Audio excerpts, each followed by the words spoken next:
इस वीडियो में हम जानेंगे कि इंफ्रास्ट्रक्चर, मैन्युफैक्चरिंग और एक्सपोर्ट को इम्प्रूव करने के लिए गवर्नमेंट ऑफ इंडिया एक तरफ क्या इनिशिएटिव ले रही है और वही दूसरी तरफ इंडिया गवर्नमेंट के लिए कुछ चैलेंजेस हैं कि लॉजिस्टिक्स सेक्टर को किस तरह से वर्ल्ड क्लास का बनाया जाए, यानी कि इसके कॉस्टिंग को किस तरह से कम किया जाए और कार्बन फुटप्रिंट को कम किया जाए और साथ ही साथ रोड सेफ्टी के मेजर्स को बढ़ाया जाए।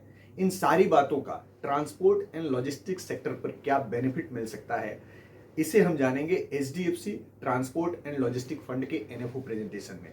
तो चलिए वीडियो को शुरू करते हैं। मेरा नाम है विनोद चौधरी। मैं पिछले 18 सालों से फिनांस इंटरमीडिएरी के तौर पर काम कर रहा हूं।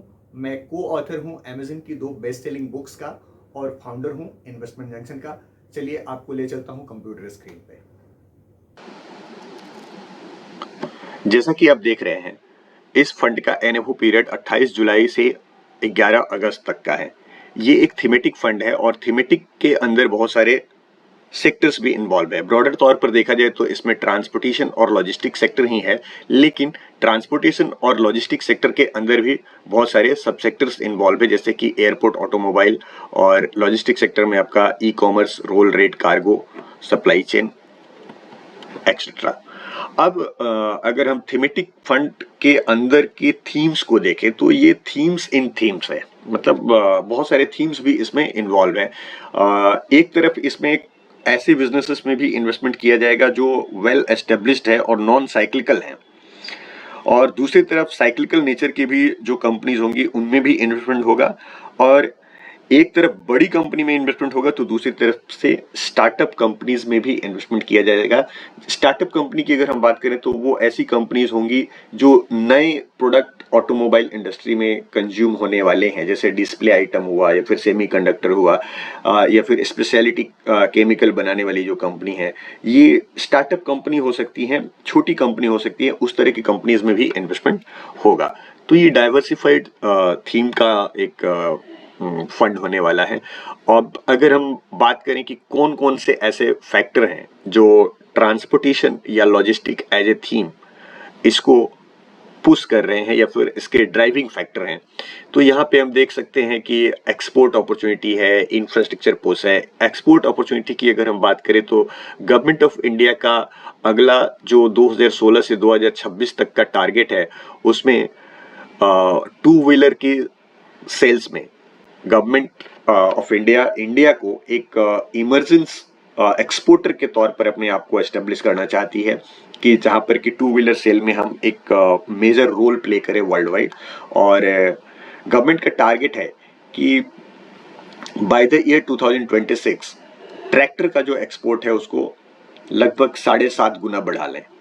वहीं अगर इंफ्रास्ट्रक्चर की बात करें तो इंफ्रास्ट्रक्चर सेक्टर में जो हाईवे का निर्माण करना हुआ, कंस्ट्रक्शन करना हुआ, या फिर पोर्ट्स का और एयरपोर्ट के नेटवर्क का डेवलप करना हुआ, इसके ऊपर गवर्नमेंट बहुत पैसा खर्च करने जा रही है और काफ़ी तेज रफ्तार से इंफ्रास्ट्रक्चर का डेवलपमेंट करने जा रही है।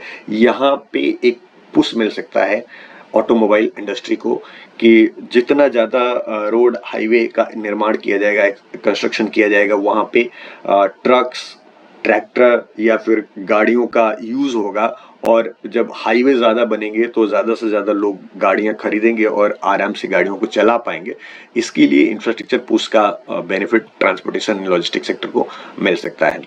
मोबिलिटी की टेलविंड की अगर हम बात करें कि ओवरऑल क्या माहौल है देश में, तो ये हम देख सकते हैं कि हमारा जो पॉपुलेशन है, ये वर्ल्ड की सबसे बड़ी पॉपुलेशन है। और इस पॉपुलेशन की खासियत ये है कि चाइना या फिर डेवलप्ड कंट्री की अगर हम बात करें, जैसे US और जापान, तो उनका जो पॉपुलेशन है उसमें हाई एज ब्रैकेट के लोग ज़्यादा हैं, और हमारे पॉपुलेशन में जो मिडिल एज ब्रैकेट के लोग हैं, जैसे 25 साल से 55 साल की उम्र के लोग, तो वो ज़्यादा है।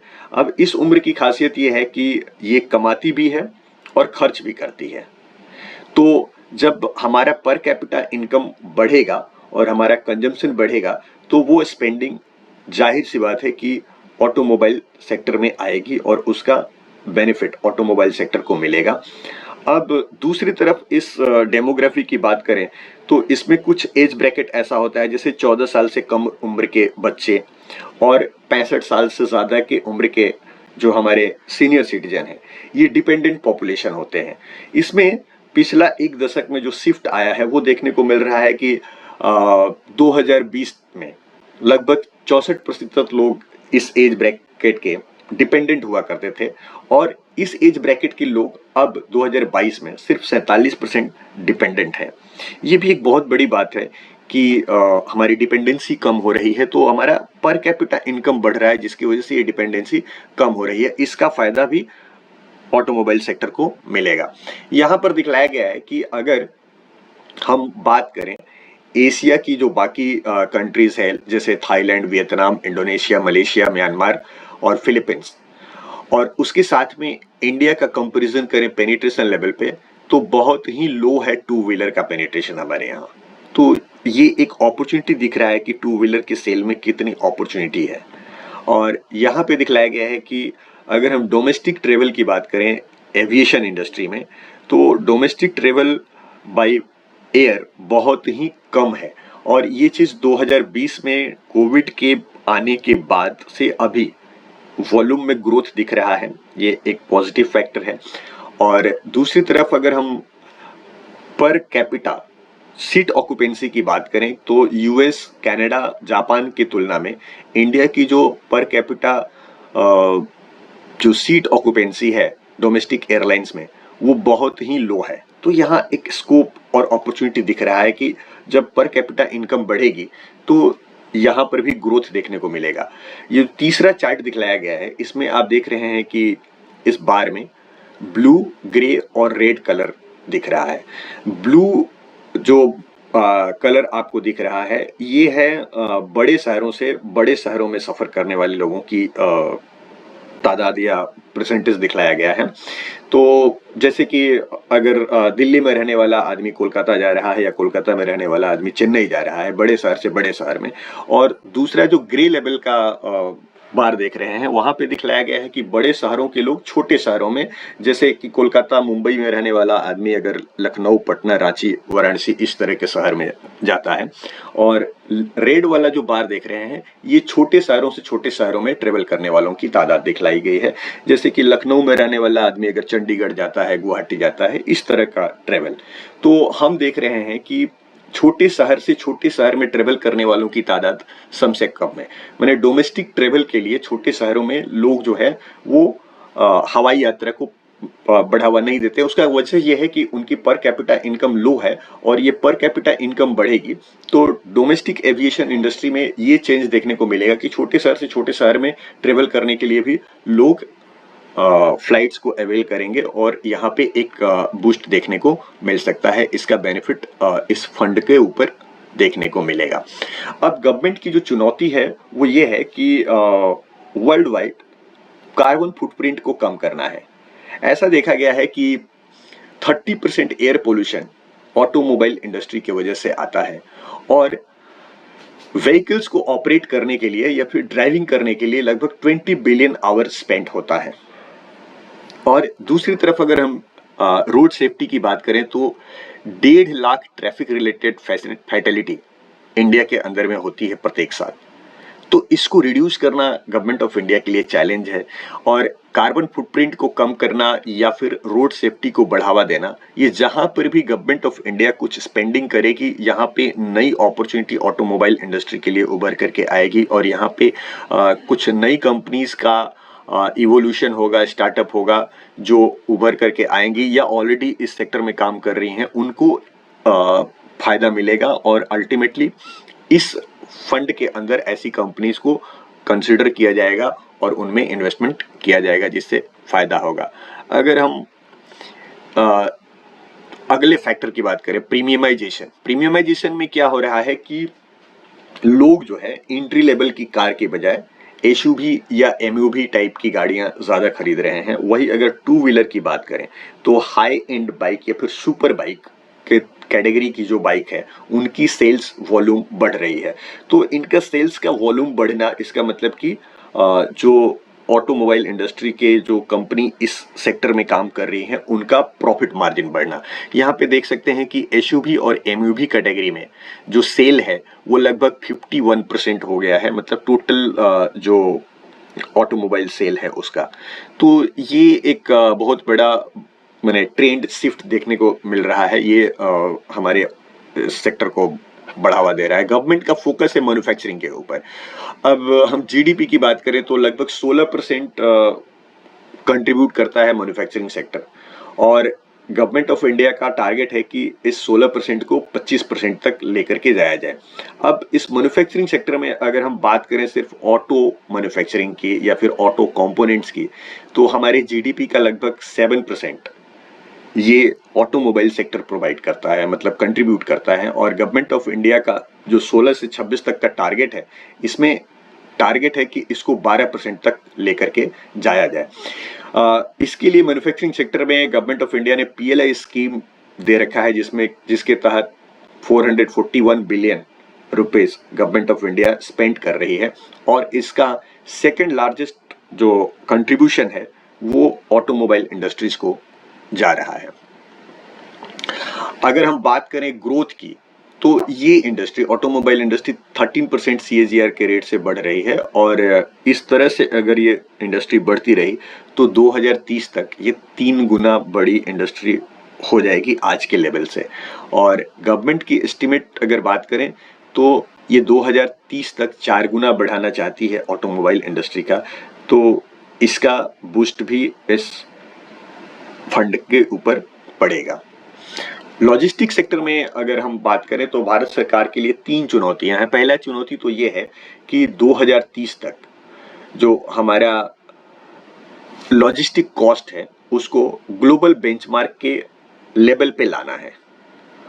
और दूसरा चुनौती ये है कि 2030 तक भारत को जो लॉजिस्टिक परफॉर्मेंस का इंडेक्स रैंकिंग है उसमें 25 जो टॉप की कंट्रीज है उसकी लिस्ट में आना होगा, अगर हम वाकई में ग्रो करना चाहते हैं तो।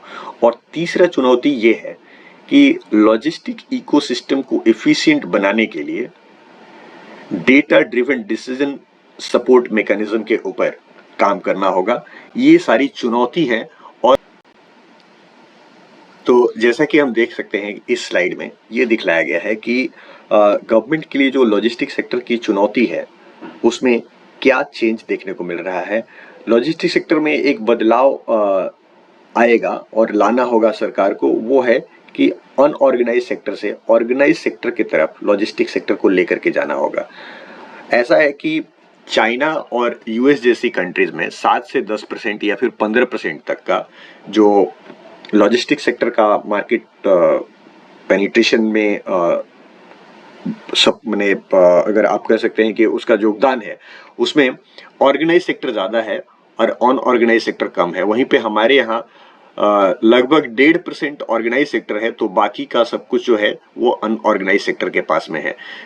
और ये अगर लॉजिस्टिक सेक्टर की बात करें तो ये इंडस्ट्री का साइज 16,284 बिलियन है, और इसको 2026 तक गवर्नमेंट ऑफ इंडिया 27,000 बिलियन पे लेके जाना चाहती है। और इसके लिए करना होगा कि जो ऑर्गेनाइज सेक्टर की कंपनी है, अब ऑर्गेनाइज सेक्टर और अनऑर्गेनाइज सेक्टर में डिफरेंस को समझने के लिए सीधे सी बात है ये समझा जा सकता है कि अगर लॉजिस्टिक या ट्रांसपोर्टेशन का काम कोई इंडिविजुअल या फिर कोई ऐसी कंपनी करती है जो पब्लिक लिमिटेड कंपनी नहीं है या फिर स्टॉक एक्सचेंज में लिस्टेड नहीं है, तो वो अनऑर्गेनाइज सेक्टर में आएगी। और कोई ऐसी कंपनी जो पब्लिक लिमिटेड कंपनी है और लिस्टेड स्पेस में अवेलेबल है, तो ये ऑर्गेनाइज सेक्टर में कंसिडर की जाएगी। तो यहाँ पे ऑर्गेनाइज सेक्टर का कंट्रीब्यूशन बढ़ेगा, और जैसा कि गवर्नमेंट का चैलेंज है 2026 तक इस इंडस्ट्री को 27,000 बिलियन तक लेकर के जाना, इसका बेनिफिट लॉजिस्टिक सेक्टर को मिलेगा। अब आइए समझते हैं कि HDFC transport and logistic sector जो फंड है इसमें कौन कौन सी कंपनीज में किस तरह से इन्वेस्टमेंट किया जाएगा। इसका जो टोटल यूनिवर्स होगा वो 134 स्टॉक्स का होगा। इसमें ऑटो कंपोनेंट और इक्विपमेंट बनाने वाली लगभग 61 कंपनीज है। लॉजिस्टिक सॉल्यूशन प्रोवाइड करने वाली 13 कंपनी है। कास्टिंग एंड फोर्जिंग में 7 है। तो ये टोटल यूनिवर्स यहाँ पे दिखलाया गया है। और अगर हम बात करें बैक टेस्टिंग की, तो यहाँ पे दिखलाया गया है निफ्टी का जो इंडेक्स है 500 TRI इंडेक्स, उसकी तुलना में अगर हम इसको बैक टेस्टिंग करके देखा गया है तो सिंस सबसे 2005 से जहाँ पर निफ्टी ने 12% का रिटर्न दिया है, वहीं पे ऑटोमोबाइल का ये बैक टेस्टिंग किया हुआ फंड 17% का रिटर्न दिया है। और अगर हम एक साल की बात करें तो लगभग 24% निफ्टी का रिटर्न है, तो वहाँ पे ये 31% का रिटर्न है। तो ये चीज़ समझ में आ रहा है कि जो TRI 500 निफ्टी का इंडेक्स है, उसकी तुलना में अगर हम इस थीमेटिक फंड की बात करें तो ये अच्छा परफॉर्म कर सकता है।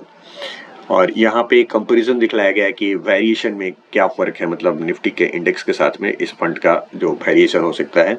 और आप देख सकते हैं कि इसके फंड मैनेजर मिस्टर प्रियरंजन है।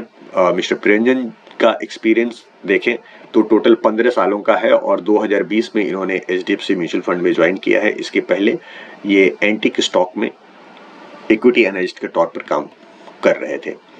और आप देख सकते हैं कि इस फंड में डायरेक्ट और रेगुलर प्लान दोनों ही ऑप्शन अवेलेबल है और परचेज आप 100 रुपये या 100 से ऊपर के अमाउंट में, किसी में भी अमाउंट में इन्वेस्ट कर सकते हैं। यहाँ पे रिस्कोमीटर में दिखलाया गया है कि ये वेरी हाई रिस्क कैटेगरी का फंड है। चूंकि ये थीमेटिक फंड है इसलिए इसको वेरी हाई रिस्क की फंड में दिखाया गया है। अगर आप इसी तरह का वीडियो और देखना चाहते हैं तो मेरे इसी चैनल पे ICICI प्रूडेंशियल लॉजिस्टिक फंड के ऊपर एक दूसरा वीडियो भी अवेलेबल है, उसको भी आप देख सकते हैं। उसका लिंक मैंने ऊपर में दे रखा है। और इस वीडियो को अंत तक देखने के लिए बहुत बहुत धन्यवाद। और अगर आपको ये वीडियो अच्छा लगा हो, आप इन्वेस्ट करना चाहते हो, तो हमारे साथ कांटेक्ट कर सकते हैं।